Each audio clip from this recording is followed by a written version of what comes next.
Good morning, honorable ministers and fellow colleagues. My name is Charles Eruka from Arise News. The minister did talk extensively about achievements in the digital economy space and Nigeria's push in that direction. But when we talk about digital economy, I'm also curious about the place of the digital currency, and in this instance, cryptocurrency. So, when we are pushing in the direction of the digital economy and achievements in it, how then are we thinking about co-opting the digital currency, that's the operation of cryptocurrency in all of this? Thank you. Thank you very much. Question 2, the gentleman in front.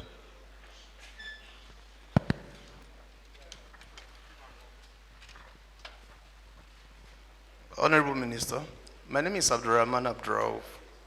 Well, just two questions, very short ones. The first has to do with digital trading. It is important that when we are talking about digital trading, we should be thinking of what is the cost of servicing these, trading activities, and what's going to be the consequence on the final consumers. Here I'm talking about the hike in data. It's very important we look at this. Now, what's going to be the consequence, particularly on the SMSEs? They are the one going to bear the brunt. Then the final buyers. Is government really doing anything to ensure that they assist, the operators of those trading activities? That is the first leg of the question. The second has to do with tracking of $50 billion in announcement resulting from Mr. President's trips.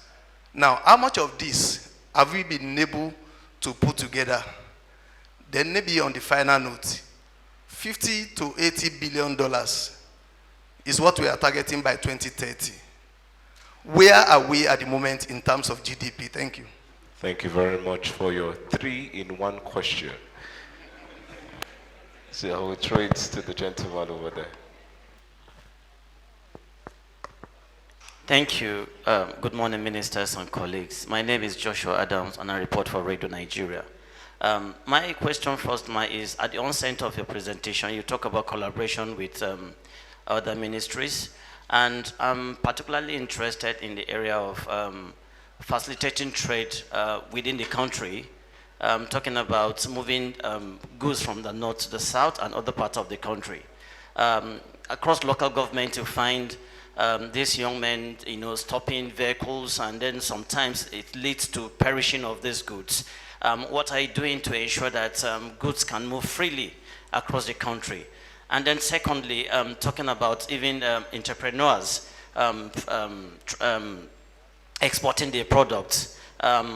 In the area of the ease of doing business, how are you working to ensure, you talked about that, but maybe you should elaborate more on what the ministry is doing to ensure that exporting of goods become a little bit easy for SMEs. Thank you, ma'am. Thank you very much. We handle these questions and then we'll come back for more. Honorable Minister. Thank you very much, Mr. Charles Ekuka from Arise News. So the digital economy space, the digital currency, cryptocurrency, I think that those are firmly questions for the Central Bank of Nigeria, but since it's one government, I'll leave them to handle that. But just the other day, I was asked by someone, I think from Bloomberg, at the State House yesterday actually, about the status of the eco-currency across Africa. And just speaking about currencies in particular and how they link to trade, which is my mandate, they're facilitators. When we have easier trade, it's better for everybody. And just to highlight that, Afrexim Bank actually set up a payment system that makes sure that traders can trade in their local currency. So I can pay for something in South Africa with Naira. I can pay for something in Nairobi with Naira.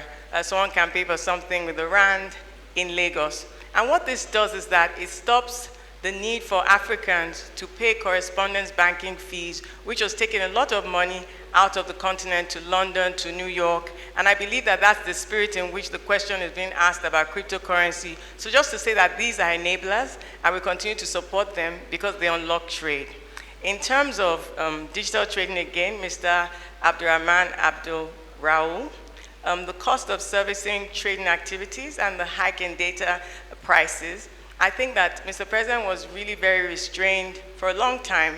The telcos had been asking, and it's because, like we all know, the cost of their doing business had gone up significantly.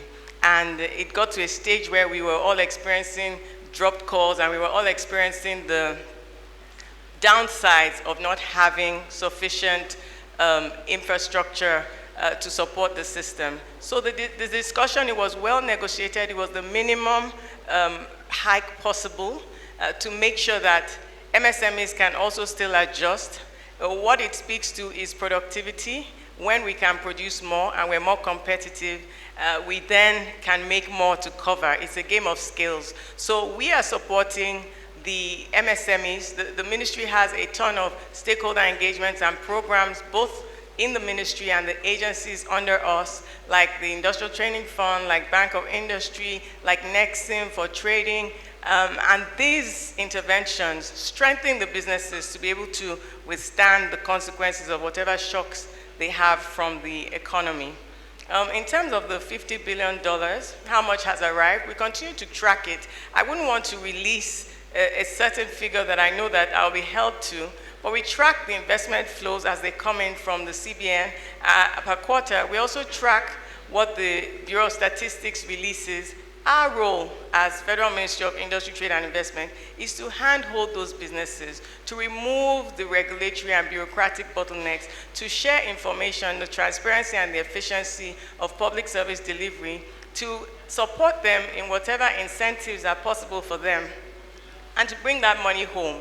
Around the world, this is how it goes when the investment announcements, that means they're indicating that they've seen something that they like in your economy and they want to come in. But before capital comes in, capital is really a coward. We need to make sure that those comforts are put in place, and that's the work of this ministry, and we continue to strive to do that.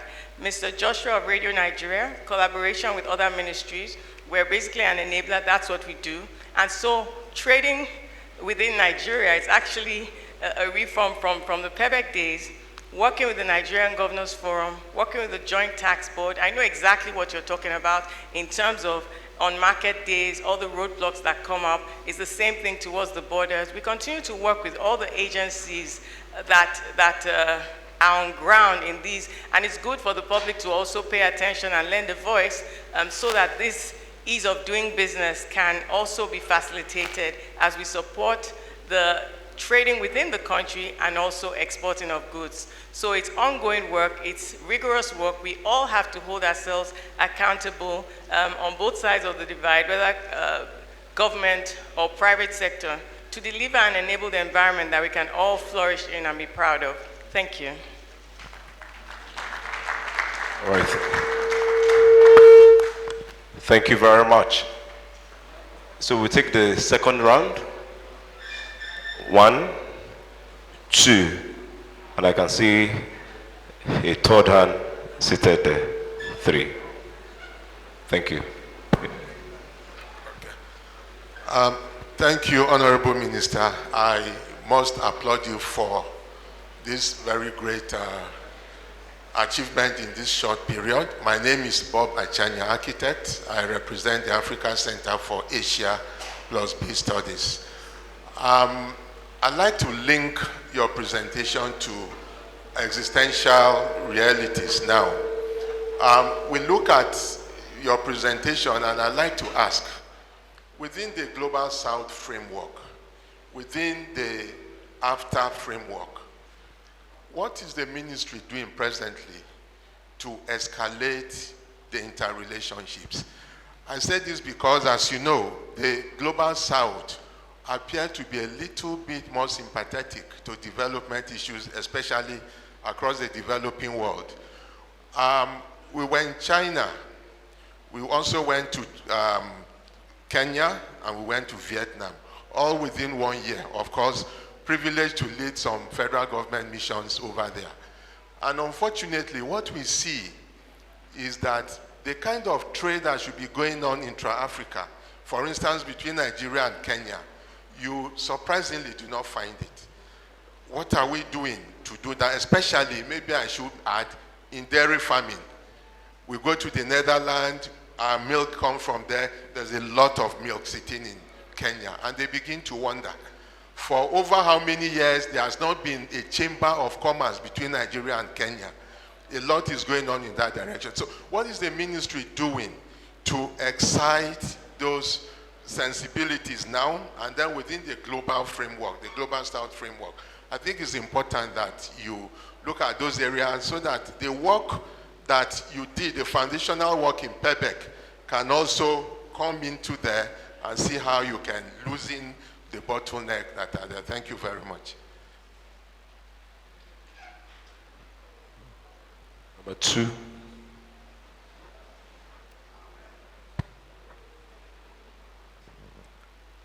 Good morning, Honorable Minister and distinguished Nigerians. My name is Sonny Daniel. I am an editor with Vanguard newspapers. I know that one of the best ways to attract investments is a conducive atmosphere and reasonable tariff. But with effects from the 1st of this month, the Nigerian Ports Authority increased tariff by 15%. I don't know if you are aware of this, and I don't know if all the sectors in the country continue to increase tariff. I don't know if you believe that this can attract direct foreign investment to Nigeria. I want you to speak to this. Thank you very much. Thank you. And then the third person behind it.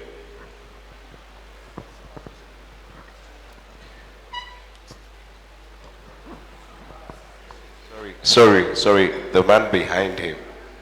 There's a man there. Thank you. Thank you. Good day, Minister. Good day, my fellow Nigerians. I must first commend you on your work, and I say you have done a great job so far. I am Malcolm Chedu from Guardian, and I have a very important question I want to ask. You spoke about collaboration and communication with other ministries and ministers. Concerning power, are there currently any communication and collaboration? Because the world and the global West, not South, the West is moving away from dirty energy and going to cleaner energy, greenhouse. We are moving to solar, we're moving to a cleaner source of energy. This is a big investment for Nigeria if we key into that. If we go into that, it's a very, very big business for Nigeria. How are we going about that? Are there any current, Yeah, I want you to explain that for us. Thank you. All right. I think the end of that question. All right. Honorable Minister, should we take this last two? All right. So the gentleman at the end and that lady, yes. We'll take those last two and we'll terminate. Yes. Good morning, Honorable Ministers. My name is Olawale Ajimotokon. I write for these day newspapers. I have 2 questions. One, I want to go back to AFCTA agreement. You'll be aware that our country, we are about 250 million population, which puts us at the risk of being the dumping ground for goods that come from countries that are signatories to this AFCTA agreement. That has always been the concern, because you know that here cost of production is high, whereas in some other countries it's very cheaper. It's cheaper to produce there. So how do you address this? I'm sure by now you should have your own opinion about this, so that how have you, really assessed this, and how has it really, helped our economy? The second question, I'm concerned, about also that some major countries, you don't have direct flights. Some major countries that can facilitate trade. For instance, Nigeria to Brazil, the population there, and we have cultural links with Brazil. Why is it that we still don't have direct flight to Brazil? And no direct flight also to India from Nigeria, and also Trinidad and Tobago. So those are just my constraints. So thank you very much. Thank you. And for gender balance, the lady. Thank you. Okay, good morning, honorable ministers. My name is Oyinye Nwachukwu from Business Day. Yeah, that's it. Okay, so I'm still staying with the Africa Continental Free Trade Agreement. Though some of my questions, have been taken, but I wanted to know because the first shipment export, that we did, under that after was in July, and it came 5 good years after we signed that agreement. So what do we expect, or when do we expect the next shipment, to come in? That would be my question. Some of the other questions have been taken. All right, that will be all. Thank you. Honorable Minister, you may wish to respond. Thank you very much. Mr. Bob, how are we relating with Global South and the AFCFTA network framework, and what are we doing to escalate these relationships? So I didn't really have a lot of time to go into how we've mapped interests. Mr. Bayanonuga was asking me here about Trump and about US tariffs, so he just thankfully he was off the mic. So, and I've answered, and these are my last questions, but seriously, it's been a time to reassess relationships, to reassess trade pathways, to reassess what works best for Nigeria, and to build critical relationships. So from Mr. President's footprint, global footprint, you can see where the interest is, you can see where the conversations are going. I myself was in the UAE just last week, as I mentioned earlier, and then with AFCFTA, it's interesting that you mentioned that point, because when we were in Addis about 3 weeks ago, it was said that Ethiopia had a wheat surplus last year. And yet African countries were struggling to import wheat from Europe and being affected by the war in Ukraine. So that session at the AU ended up really talking about how AFCFTA will practicalize the movement of agricultural produce across borders, which is some of the work I was alluding to when I was speaking. It's already started.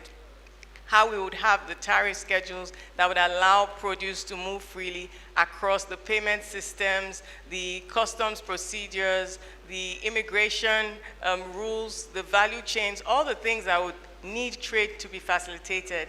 And so we're very mindful of that, and that's why we're prioritizing exports, that's why we're prioritizing AFCFTA and other relationships across the globe, including the Global South and other new friends, while retaining our strategic partners and relationships from time immemorial.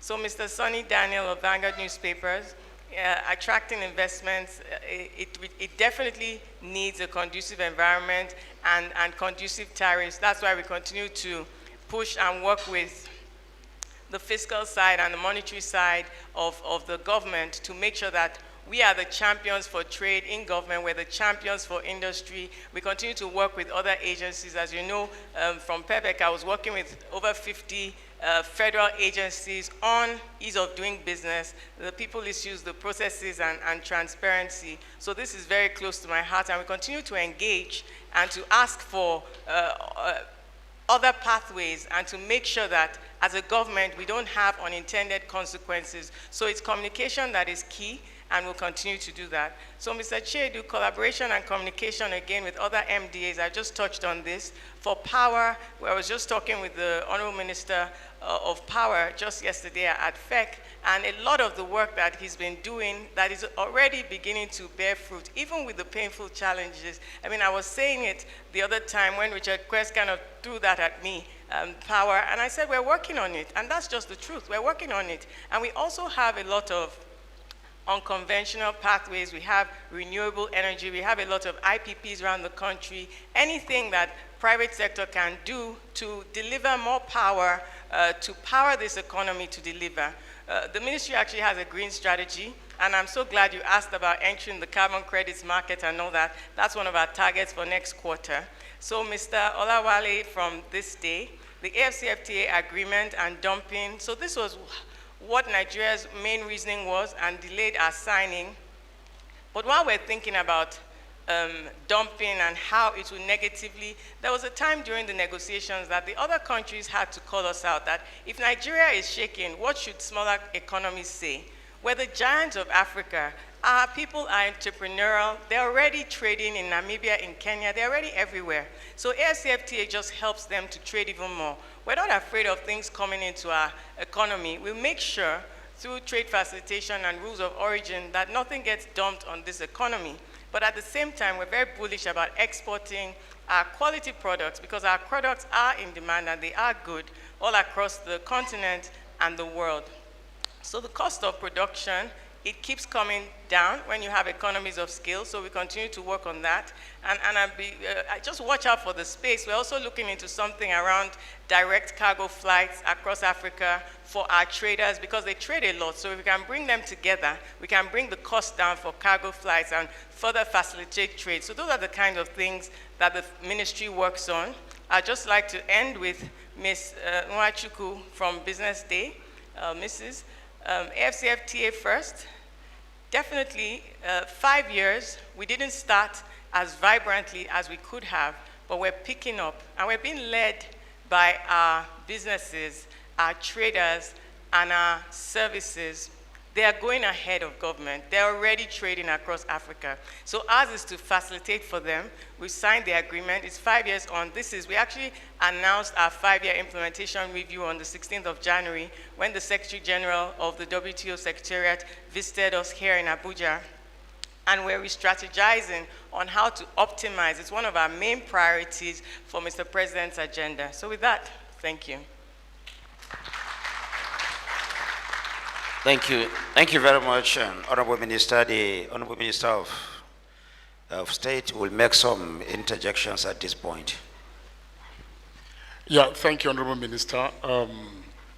By the way, I thought this was a very important initiative, and I think that the ministry needs to be commended, Minister of Information. There are some people that have had to send some messages requiring that the Honorable Minister of State for Industry speaks on certain concerns by manufacturers over matters of power, tariff, fuel customs, and all of that. Let me start by having to make some additional responses to about two of the issues that the Minister of Trade and Investment has already commented on. First, it has to do with the matter that somebody asked over dirty energy, and to add that in addition to what the Ministry of Power is currently doing, that just about 2 weeks ago, I initiated some beginning discussions with the IFC, the International Finance Corporation, on establishing Nigeria's carbon markets for utilization and storage, which is likely to unlock sustainable financing for industrial growth. I thought that was quite important, and I think that it's a discussion that should be able to also provide an appropriate response to alternative energy and all of that.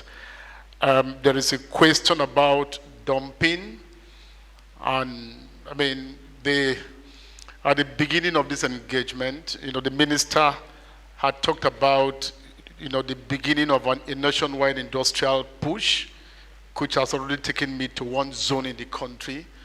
And among the industries visited so far, there is a common trend that I already find, and that has to do with the struggle of our local manufacturers, against unfair competition by those who keep smuggling goods that are produced in climes that the producers themselves benefit from a lot of incentives, unfair competition by goods that are smuggled, most of them substandard.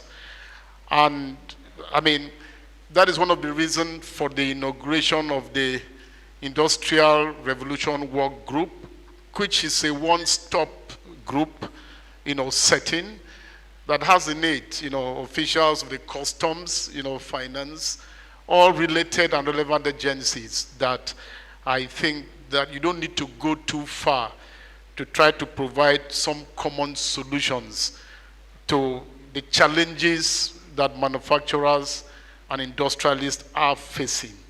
And now, in terms of, the concerns of manufacturers and industry players on a number of these issues, and then what the government has done to try to support manufacturers. Let me just call attention to the fact that early in the life of this administration, Mr. President provided a 200 billion naira intervention that was meant for 50 billion of that was meant for nano businesses as grants, and then 75 billion for MSMEs, another 75 billion for manufacturers.